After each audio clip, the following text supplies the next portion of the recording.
Hello and welcome to this new episode of Open Book Entrepreneur. Today we have Trish here with us. She is a visibility specialist, also mentor, speaker, coach, and author. She wrote 22 books and now is about to publish her 23rd book. So Trish, please introduce yourself to our audience and welcome to the show. Hi, I'm absolutely excited to be here. Yes, I'm a confidence and speaking coach and a visibility specialist. And my passion is working with you to have you have the confidence and self-belief to speak about your business. Let's face it, there's many, many people out there who are doing probably exactly what you're doing. And unless you can put your hand up and say, this is what I do and own your uniqueness, you're going to get lost in the crowd. So that's my passion, making it easy for people to find you. Great. And also, Trish, you mentioned when we were talking about this in the green room before we started recording that obviously you're writing so many different books. I mean, you wrote so many different books and now you're writing a new one and stuff. So tell us a little bit more about this. How did you actually start writing books? It sort of came about by accident, actually. Not long after I started my business, and that was about 20 years ago. With my then business partner, we were talking to people, our mentors and our mastermind group, and they said, oh, you really should have a book because it's really great for credibility for your business. So my business partner and I, being extremely lazy, thought, we're not going to take too long doing this. We'd been blogging. So we decided we'd go to our blogs and take our favorite blogs, change the titles, tweak them a bit, and publish a book. We did all that. It was brilliant. But we had one of those publishers that was probably not quite so good at what he did. And it cost us a lot of money. We learned a lot of things of how not to do it. But that was our first book. I followed that up about a year later with one of my own called Creating Confident Communicators. And then I parked it. I put it away. I thought, I'm a speaker coach. I'm a speaker. I'm an inspirational speaker. I train. I work with companies. Writing, that was done. Tick that box. Then fast forward few years, and I was doing a lot more mentoring. Then someone from America approached me and said, would you do a chapter in a book? And I thought, no, I'm not an author really. I've got my 2 books. I'm more, mentoring and coaching. And then they came back to me and I realized, well, I was helping and talking with my clients about getting out of their comfort zone and saying yes to opportunities. And I thought, hey, Trish, you're not doing what you're saying. So I thought, okay, I will write a chapter in a book. And I said, if it's awful, it won't matter because it's in America and no one's going to read it anyway. Big mistake. People read it and they liked it. And I thought to myself, maybe you can write. And that's where it started. I said yes to more opportunities when people asked me to contribute chapters. I said yes to when we had a joint venture and I wrote a book of another person. I have decided I facilitated 2 more books, one called Touched by Breast Cancer and one called Forever Changed by Suicide. I facilitated those 2 compilations, which are very close to my heart. And people, well, let me just tell you, once you get over that fear of writing and you understand that you can do it, becomes a little bit addictive. And before I knew it, I had 22 books.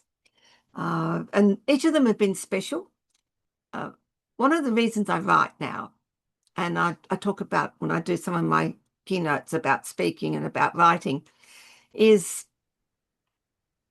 I'm very, very much passionate about being able to get out there and speak because it's not about me. It's about someone who may hear a word, a sentence, a paragraph, something that I say, and they need to hear it right then.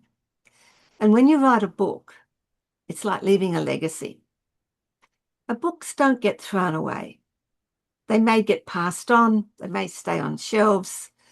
They may find themselves in the second-hand bookstore. They really don't get thrown away. And the thought that somewhere down the track, maybe 10 years, Someone will go to Amazon and get one of my books, or they may walk into a secondhand bookstore and pick up one of my books. And it might be just what they need to have to read a chapter that I've written. And it might be just what they need right then. So when I realized that, that's when I realized I can write because I'm leaving a legacy. I speak because I'm being able to touch people. I mentor because it means I can change people's lives. And all of that is being there for someone who needs you right then and there. And Exactly. that's And why I then, write. yeah, wonderful. And then also you mentioned that you're a visibility coach. So what do you do? How do you help your clients as a visibility coach? Well, anybody who follows me knows I have a couple of favorite sayings. And one is get known, be seen. And the other is repurpose and leverage. And basically, if you want to stand out from the crowd, and we all as humans have a tendency to want to, we want to stay below the radar. We don't want to stand out. Unfortunately, if you've got a message, a book, or a business, you need to stand out.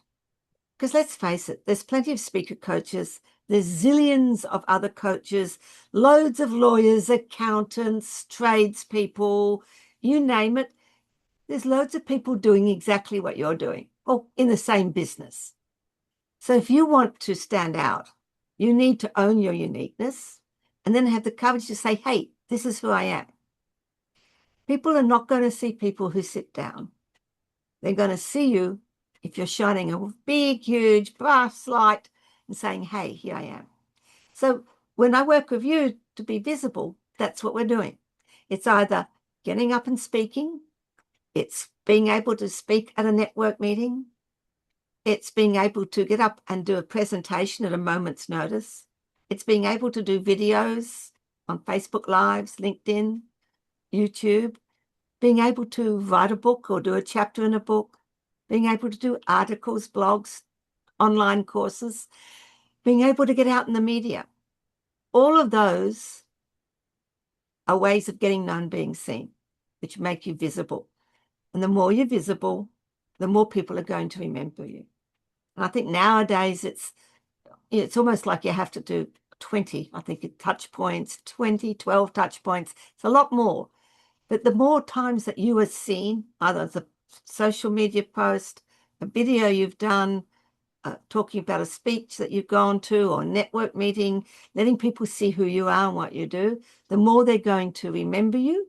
And when they remember you, they're going to think, well, that's the person I need at that particular moment when they realize you can help them with what they really need help with. And that's why you need to be visible. Exactly. Yeah. And speaking about visibility, if people want to actually get in touch with you, connect to you, or learn more about what you do, how they can do that? And they can get to my website, which is just trishspringsteen.com. You can find me on LinkedIn, social media. Just look for the lady who's got purple hair and wears mostly purple. And I'm on LinkedIn, social media, Facebook, YouTube. You find me. If you want to have a conversation with me, you can go to calendly.com/trishow/conversation and you can book in for a free conversation. But you'll find me. Just reach out, DM me, leave a comment on anything that I've got, and I'll be happy to have a chat with you. Totally. Trish, just before we go, obviously, so what's one final thought you want to share with our audience, or anything that I didn't maybe ask you, or something you want to actually, or some tip that you want to give them? You have a voice, and you have a voice for a reason. Now, that voice could be being verbal, it could be writing, it could be graphic, it could be a creative designer. But that voice needs to come out from behind your brand. I know when I first started my business, I ticked off all the boxes. I had my website, I had my business plan, my mission statement, my vision. I had my website, I had my logo, and I thought I'd done everything right. And I sat there, my arms crossed, thinking, well, where is everybody? And I had to learn to come out from behind my brand and give it a voice. You need to come out from behind your book and give it a voice. You need to come out from behind your computer and give it a voice. So that's why I am so passionate about people enhancing their speaking skills. Because if they start on a speaking journey, the confidence they have from speaking will give them the confidence in everything else they do. And that means they'll have the confidence to give themselves a voice and to become visible. So come out from behind your books, your business, your logos, get some speaking skills, come and see me.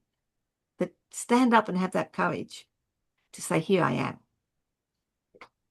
Great. Trish, thank you so much for being a guest today. Thank you all for watching, listening to this episode. If you liked it, drop us a like, subscribe, and also if you have any questions for Trish or me, you can answer them in the you can ask them in the comments, and we'll be more than happy to answer them.